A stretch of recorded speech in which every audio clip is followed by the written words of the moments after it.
Студентите во студентскиот дом Томе Стефановски Сеник денес нема да бараат свеќи за да учат. По реакциите за темницата, која вчера ја затекнавме, надлежните одлучија да ја пуштат струјата.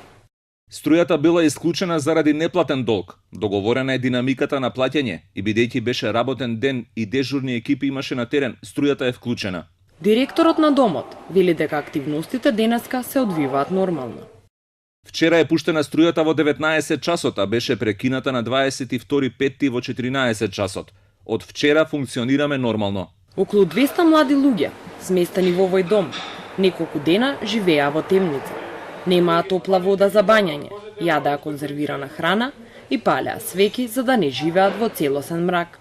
Реакција имаше од опозицијската ВМРО ДПМН, кои велат дека студентите се оставени на милост и немилост, да се сноѓат сами како умеат.